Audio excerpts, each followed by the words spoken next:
ഈ രാഹുൽ മാങ്കൂട്ടത്തിന് സസ്പെൻഷൻ കൊടുത്തു. യൂത്ത് കോൺഗ്രസ് അധ്യക്ഷ സ്ഥാനം രാജിവെച്ചു. ഇനിയിപ്പോൾ കോൺഗ്രസിൻ്റെ അടുത്ത സീറ്റ് നൽകില്ല എന്ന് പറഞ്ഞു. ഇത്തരത്തിൽ സ്ത്രീകളുടെ സുരക്ഷയ്ക്ക് വേണ്ടി പ്രതികരിച്ച ഉമാ തോമസിനെതിരെയൊക്കെ വലിയ സൈബർ ആക്രമണമാണ് ഉണ്ടായിക്കൊണ്ടിരിക്കുന്നത്. എന്തിനാണ് ഇങ്ങനെ ഒരു പ്രത്യേകിച്ചൊരു ജനപ്രതിനിധിയായിട്ടുള്ള ഒരു ന്യായത്തിൻ്റെ ഭാഗത്ത് നിന്നൊരു MLA ഇത്തരം മോശമായ രീതിയിൽ പ്രതികരിക്കുന്നത് എന്തുകൊണ്ടാണ്? എന്താണ് ഇങ്ങനെ കേരളത്തിന് ഇങ്ങനെ സംഭവിക്കുന്നത്?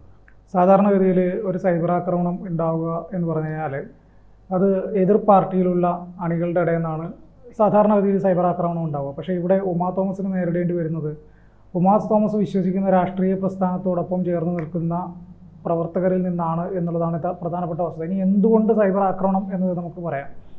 അതായത് കഴിഞ്ഞ കുറച്ച് ദിവസമായിട്ട് രാഹുൽ മാങ്കൂട്ടവുമായി ബന്ധപ്പെട്ടിട്ട വിഷയങ്ങളിലുള്ള ചർച്ചകളും കാര്യങ്ങളും ഒക്കെ തന്നെ പല മാധ്യമങ്ങളും കൃത്യമായിട്ട് വിവരങ്ങൾ റിപ്പോർട്ട് ചെയ്യുന്നുണ്ട്. അങ്ങനെ പത്രമാധ്യമങ്ങളിൽ റിപ്പോർട്ട് ചെയ്യുന്ന വാർത്തകളുടെ അടിസ്ഥാനത്തിൽ കോൺഗ്രസിനകത്ത് കഴിഞ്ഞ കുറച്ച് ദിവസങ്ങളായിട്ട് വലിയ ചർച്ച നടക്കുന്നുണ്ട്. ബാക്കി കാര്യങ്ങൾ കോൺഗ്രസ് എന്താണ് ഇനി എടുക്കാൻ പോകുന്ന തീരുമാനം എന്നതിനെക്കുറിച്ചുള്ള മാധ്യമ വിചാരണ എന്ന് വേണമെങ്കിൽ പറയാം, അതും നടക്കുന്നുണ്ട്. പക്ഷേ ഒരു പെൺകുട്ടി അല്ലെങ്കിൽ ഒരു പറ്റം പെൺകുട്ടികൾ, അങ്ങനെയാണ് ഇപ്പം നമുക്ക് അതിനെക്കുറിച്ച് വിശേഷിപ്പിക്കാൻ പറ്റുക. കാരണം ഈ ഒരാളല്ല ഇപ്പം ഈ രാഹുൽ മാങ്കൂട്ടത്തിനെതിരെ പുറത്തു വന്നിരിക്കുന്നത്. നിരവധി സ്ത്രീകൾ, അവരുടെ രാഷ്ട്രീയ പ്രസ്ഥാനത്തോടൊപ്പം ചേർന്ന് നിൽക്കുന്നവരും അല്ലാത്തവരുമായിട്ടുള്ള നിരവധി സ്ത്രീകൾ മാങ്കൂട്ടത്തിനെതിരെ പരാതിയുമായിട്ട് രംഗത്ത് വരുന്നു. പക്ഷേ ഇവരാരും തന്നെ പോലീസിൽ പരാതി നൽകാൻ തയ്യാറാവുന്നില്ല എന്നതുകൊണ്ടാണ് മാങ്കൂട്ടത്തിലിൻ്റെ MLA സ്ഥാനം രാജിവെപ്പിക്കാനോ അല്ലെങ്കിൽ മാങ്കൂട്ടത്തിലിനോട് രാജിവെച്ച് പുറത്തു പോകൂ എന്ന് കർക്കശമായിട്ട് പറയാനോ സാധിക്കാതെ വരുന്നത്. ആ ഒരൊറ്റ കച്ചിത്തുരുമ്പിൽ തൂങ്ങിയാണ് രാഹുൽ മാങ്കൂട്ടം ഇത്രയും ദിവസം നിന്നതെങ്കിൽ പോലും കോൺഗ്രസിനകത്ത് നിന്ന് തന്നെ ഈ സ്ത്രീകളുടേതായിക്കോട്ടെ, ഇനി അതല്ല മുതിർന്ന കോൺഗ്രസ് നേതാക്കളുടേതായിക്കോട്ടെ, അവർക്കൊക്കെ രാഹുൽ മാങ്കൂട്ടത്തിൻ്റെ ഈ ചെയ്തികളോട് വളരെയധികം അങ്ങേയറ്റം എതിർപ്പുള്ള ആളുകളായി മാറി എന്നുള്ളതാണ് വസ്തുത. കാരണം ഓരോ ദിവസം കഴിയുമ്പോഴും പുതിയ പുതിയ ഓഡിയോ ക്ലിപ്പുകൾ വരുന്നു. മാങ്കൂട്ടത്തിൻ്റെ ഓരോ പ്രവൃത്തികളെക്കുറിച്ചുള്ള തെളിവുകൾ പുറത്തു വരുന്നു. സ്വാഭാവികമായിട്ടും ഇപ്പം നമ്മൾ വിശ്വസിക്കുന്ന ഒരു പ്രസ്ഥാനത്തിൽ അല്ലെങ്കിൽ നമ്മൾ പ്രവർത്തിക്കുന്ന ഒരു പ്രസ്ഥാനത്തിൽ ഒരാൾ വൃത്തിയോട് കാണിച്ചു കഴിഞ്ഞാൽ നമ്മൾ പുറത്തു പോകുമ്പോൾ നമ്മളോട് കഴിയും, നിങ്ങളെ കൂടെയുള്ള ആളല്ലേ ഇങ്ങനെ കാണിച്ചേക്കുന്നതെന്ന് ചോദിക്കുമ്പോൾ ഉണ്ടാകുന്ന ഒരു മനോവിഷവും നാണക്കേടുമൊക്കെ പലരും KPCCയുടെ പ്രസിഡന്റിനെയും അതോടൊപ്പം തന്നെ AICCയും ഒക്കെ അറിയിച്ചിരുന്നു എന്നുള്ളതാണ് വസ്തുത. ഇപ്പോൾ AICCയുടെ വക്താവായിട്ടുള്ള ഷമാ മുഹമ്മദ്, ഷാനിമോൾ ഉസ്മാൻ, ഈ പറഞ്ഞ ഉമാ തോമസ് തുടങ്ങി നിരവധി സ്ത്രീകൾ, കോൺഗ്രസിൻ്റെ പ്രധാനപ്പെട്ട സ്ഥാനങ്ങളിൽ ഇരിക്കുന്നവരും അല്ലാത്തവരുമായിട്ടുള്ള നിരവധി സ്ത്രീകൾ ഈ വിഷയവുമായിട്ട് പരസ്യമായിട്ട് തന്നെ പ്രതികരണവുമായിട്ട് രംഗത്ത് വന്നിട്ടുണ്ട്. KK രമയുടെ പ്രതികരണം വന്നില്ല. KK രമ ഓർമ്മയാണ്. ആകട്ടെ, അവർ എന്തുകൊണ്ട് ഈ വിഷയത്തിൽ പ്രതികരിക്കുന്നില്ല എന്നതിനെ കുറിച്ച് അറിയില്ല. കാരണം സാധാരണഗതിയിൽ വഴിയെ പോയ എല്ലാ വിഷയങ്ങൾക്കും കൃത്യമായിട്ട് നിലപാട് പറയുന്ന ഒരാളാണ് KK രമ എന്നാണ് നമ്മൾ ഇതുവരെ മനസ്സിലാക്കിയത്. പക്ഷേ ഇയാളുടെ ഈ രാഹുൽ മാങ്കൂട്ടത്തിൻ്റെ വിഷയം വന്നപ്പോൾ മാത്രം അവർ മൗനമാണ്. ഇനിയിപ്പോൾ വല്ല ധ്യാനത്തിലാണെങ്കിൽ അത് കഴിഞ്ഞിട്ട് വരുമ്പോൾ എന്തെങ്കിലും മിണ്ടോ നോക്കാം നമുക്ക്. അതുകൊണ്ട് അപ്പോൾ ഉമാ തോമസ് കഴിഞ്ഞ ദിവസം പറഞ്ഞ കാര്യം വളരെ സുപ്രധാനമായ ചില കാര്യങ്ങളുണ്ട് അതിനകത്ത്. അതായത് എൻ്റെ മകന് 1.5 വയസ്സായ മക്കളുണ്ട്, ഇരട്ടകളാണ്. അപ്പോൾ അവരൊക്കെ KSU പ്രസ്ഥാനത്തിലൂടെ വളർന്നു വരണം എന്നുള്ള ആഗ്രഹമുള്ള ഒരാളാണ് ഞാൻ.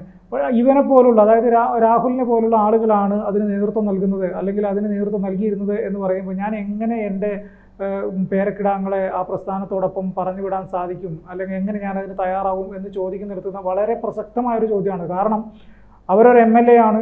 PT തോമസിനെ പോലെയുള്ള ഒരു സമുന്നതനായ കോൺഗ്രസ് നേതാവിൻ്റെ ഭാര്യയാണ്.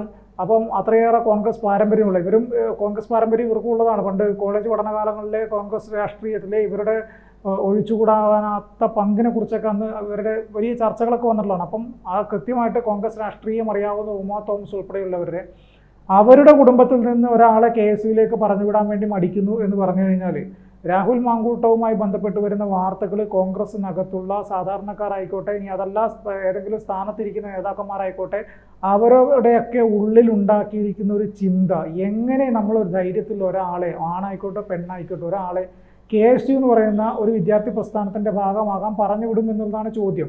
അപ്പോൾ ഉമാ തോമസ് ഇങ്ങനെ രൂക്ഷമായ ഭാഷയിൽ തന്നെ രാഹുൽ ഈ സ്ഥാനത്തിരിക്കാൻ അർഹനല്ല, രാഹുലിനെ പുറത്താക്കണം എന്ന രീതിയിലാണ് അവർ പറഞ്ഞിരുന്നത്. അപ്പോൾ ഇത് വലിയ വാർത്തയായി. ഉമാ തോമസിൻ്റെ രൂക്ഷമായ പ്രതികരണം, ഉമാ തോമസ് രാഹുൽ മാങ്കൂട്ടത്തിനെതിരെ ശക്തമായി പ്രതികരിച്ചിരിക്കുന്നു എന്ന രീതിയിൽ വാർത്തകൾ വന്ന സമയത്ത് ഉമാ തോമസിൻ്റെ സോഷ്യൽ മീഡിയ അക്കൗണ്ടിലെ ചില വീഡിയോകൾക്ക് താഴെയും ഈ വാർത്തകൾക്ക് താഴെയും ഒക്കെ വന്ന കമൻസ് നമുക്ക് വായിക്കാം. അതായത് ഈ സ്ത്രീയൊക്കെ MLA ആയത് എന്തെങ്കിലും കഴിവുണ്ടായിട്ടാണോ? ഭർത്താവിൻ്റെ ഔദാര്യം, നിങ്ങൾ എന്ത് കോപ്പാണ് പറയുന്നത്? രാഷ്ട്രീയത്തിൽ താങ്കൾക്ക് വിവരമില്ല, അടങ്ങി ഒതുങ്ങി വീട്ടിലിരുന്നോളണം, കോലും നീട്ടിപ്പിടിച്ചവർക്ക് നേരെ വായ തുറക്കാൻ നിൽക്കരുത്. ഒരു ബഹുമാനം കൊണ്ട് പറയുകയാണ്, കൂടുതലൊന്നും പറയിപ്പിക്കരുത്, മേലനങ്ങാതെ MLA ആയതുകൊണ്ടുള്ള കുഴപ്പമാണ്, ഇങ്ങനെ നീണ്ടുപോകുന്ന കമൻറ്റുകളും തെറിയ അഭിഷേകങ്ങളുമാണ് ഉമാ തോമസ് MLA ഫേസ്ബുക്ക് പോസ്റ്റിന് കീഴിൽ നിറയുന്നത്. രാഹുലിനെതിരെ പറഞ്ഞാൽ MLA ആണെന്ന് നോക്കില്ലെന്ന ഭീഷണിയും മുഴക്കുന്നുണ്ട്. ഒന്നിനു പുറകെ ഒന്നായി ആരോപണങ്ങൾ ഉയരുമ്പോൾ ധാർമ്മിക ഉത്തരവാദിത്തത്തോടെ മാറി നിൽക്കണമെന്നായിരുന്നു ഉമാ തോമസ് MLA കഴിഞ്ഞ ദിവസം പറഞ്ഞത്. രാഹുൽ മാങ്കൂട്ടത്തിലിൻ്റെ രാജി പാർട്ടി ആവശ്യപ്പെടുക തന്നെ വേണം. പരിചയപ്പെട്ട ദിവസം മുതൽ ഇത്തരമൊരു സൂചന പോലും കിട്ടിയിരുന്നില്ല. ഇങ്ങനെയൊരു കാര്യം അറിഞ്ഞിരുന്നെങ്കിൽ നടപടിയെടുക്കാൻ നേരത്തെ ആവശ്യപ്പെടുമായിരുന്നെന്നും ഉമാ തോമസ് മാധ്യമങ്ങളോട് പറഞ്ഞിരുന്നു.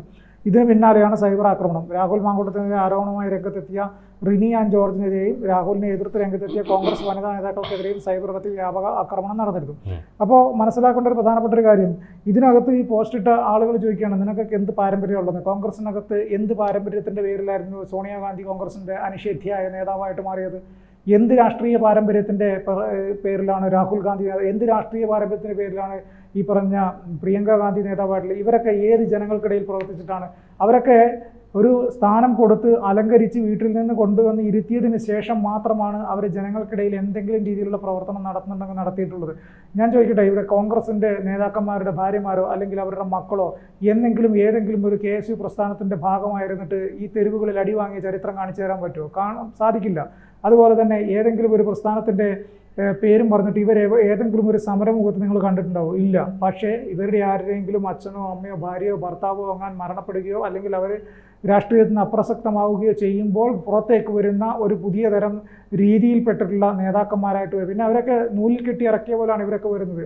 അതല്ലാതെ അന്നൊന്നും മിണ്ടാൻ സാധിക്കാത്ത ഈ കോൺഗ്രസിൻ്റെ അണികളായിട്ടുള്ള അല്ലെങ്കിൽ കോൺഗ്രസിനോടൊപ്പം ചേർന്ന് നിൽക്കുന്ന ആളുകൾക്ക് എങ്ങനെയാണ് ഏത് സമയത്താണ് ഉമാ തോമസ് എന്ന് പറയുന്ന സ്ത്രീ അവർക്ക് അത്രയും വേണ്ടപ്പെട്ട ആൾ അല്ലാതായി മാറുന്നത്? എപ്പോഴാണ്, എങ്ങനെയാണ് ഇപ്പോഴവർക്ക് ഇത് പറയാനാവുന്നത്? ഉമാ തോമസ്, നിങ്ങൾക്ക് എന്ത് രാഷ്ട്രീയ പാരമ്പര്യമുണ്ട്? നിങ്ങൾ ഭർത്താവ് മരിച്ച ഒഴിവിൽ നിങ്ങൾക്ക് കിട്ടിയതല്ലേ ഈ സ്ഥാനം എന്ന് ചോദിക്കുന്നവർക്ക് എന്തുകൊണ്ട് ഉമാ തോമസിൻ്റെ സ്ഥാനാർത്ഥിത്വം പ്രഖ്യാപിക്കുന്ന ഘട്ടത്തിൽ ഇത് മിണ്ടാൻ സാധിച്ചില്ല? അതൊക്കെ ഓരോ സമയങ്ങളിൽ അവസരം കിട്ടുന്ന സമയങ്ങളിലെല്ലാം അവരവരുടേതായ നിലപാടുകൾക്ക് മാറ്റം വരിക, അവരവരുടേതായ ചിന്തകൾക്ക് മാറ്റം വരിക എന്നത് മാത്രമാണ് ഇവിടെയൊക്കെ നമ്മൾ കണ്ടുകൊണ്ടിരിക്കുന്നത്. അപ്പം നമ്മൾ മനസ്സിലാക്കേണ്ട ഒരു പ്രധാനപ്പെട്ട ഒരു കാര്യം, ഉമാ തോമസ് മാത്രമല്ല, സൈബർ ഇടങ്ങളിൽ ഈ പറഞ്ഞ രാഹുലിനെതിരെ പ്രതികരിച്ചിട്ടുള്ള എല്ലാ സ്ത്രീകൾക്കെതിരെയും ശക്തമായ രൂക്ഷമായ ഭാഷയിൽ കേട്ടാൽ അറക്കുന്ന രീതിയിലുള്ള സൈബർ ആക്രമണം നടന്നുകൊണ്ടിരിക്കുകയാണ്. കോൺഗ്രസ് നേതൃത്വം ഒരു കാര്യം ശ്രദ്ധിക്കുക, ഇത്തരത്തിലുള്ള സൈബർ ആക്രമണങ്ങൾക്ക് ഒരിക്കലും ചെവി കൊടുക്കാതിരിക്കുക. ഇത്തരം സൈബർ ആക്രമണങ്ങളെ നിയന്ത്രിക്കാൻ കഴിയുമെങ്കിൽ അത് നിയന്ത്രിക്കുക. ഇന്ന് വേറൊരാൾക്കാണെങ്കിൽ നാളെ ഇത് നിങ്ങൾക്കും കൂടെ വരാം എന്നുള്ളൊരു ചിന്ത ഉള്ളിലുള്ളത് നന്നായിരിക്കും.